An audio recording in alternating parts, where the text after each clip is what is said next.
சிம்பிளான ஒரு எண்ணெய் கத்திரிக்காய் குழம்பு எப்படி பண்ணலாங்கிறத பார்க்கலாம். Hi, welcome back to my channel. என்னோடய ஸ்டைலில் இந்த எண்ணெய் கத்திரிக்காய் குழம்பு எப்படி பண்ணலாங்கிறத பார்க்கலாம். இதுக்கு நான் 1/4 கிலோ கத்திரிக்காய் எடுத்திருக்கேன். இந்த மாதிரி வைலட் கலர் கத்திரிக்காய் தான் இந்த எண்ணெய் கத்திரிக்காய்க்கு ரொம்ப நல்லாயிருக்கும். கோடு கோடாக இருக்கிற கத்திரிக்காயை விட இந்த கத்திரிக்காய் ரொம்ப நல்லாயிருக்கும். அது மாதிரி லைட்டாக அழுத்துறப்ப கொஞ்சம் சாஃப்டாக இருக்கிற மாதிரி பார்த்துக்கோங்க. ஹார்டாக இருக்கிற கத்திரிக்காயாக இருந்தால் இந்த நிலை குலைவாக வராது. இப்போ இந்த கத்திரிக்காய் எப்படி கட் பண்ணலாங்கிறத பார்க்கலாம். இந்த மாதிரி நான் ஸ்ப்ளிட் பண்ணிக்கிறேன் 3ஆக. எனக்கு கத்திரிக்காய் கொஞ்சம் பெருசாக இருக்கிறதுனால நான் 3ஆக ஸ்ப்ளிட் பண்ணிக்கிறேன்.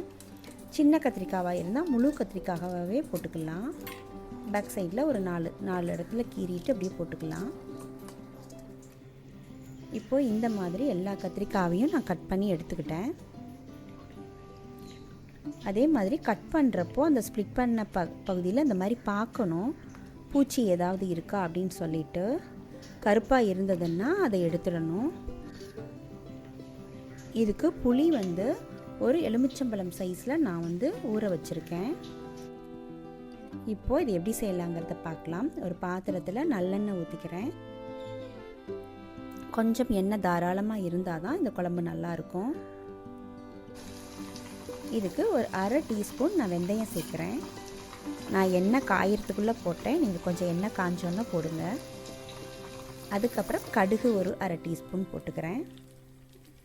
இது நல்லா பொரிஞ்சதுக்கப்புறம் சின்ன வெங்காயம் ஒரு 20லேருந்து 25 வெங்காயம் உரித்து வச்சுருக்கேன், அதை சேர்த்துக்கலாம்.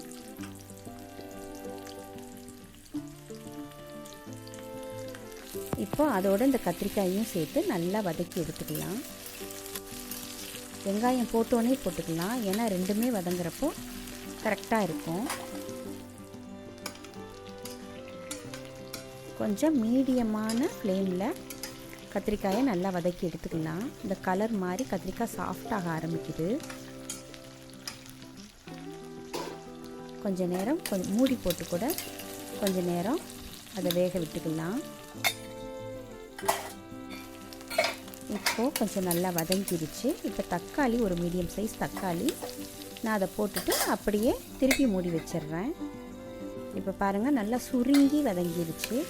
இப்படி வதங்கினா தான் இந்த எண்ணெய் கத்திரிக்காய் குழம்பு ரொம்ப நல்லாயிருக்கும். அந்த கத்திரிக்காய் சாப்பிட்றதுக்கும் ரொம்ப சூப்பராக இருக்கும், குலைவாக வெந்திருக்கும்.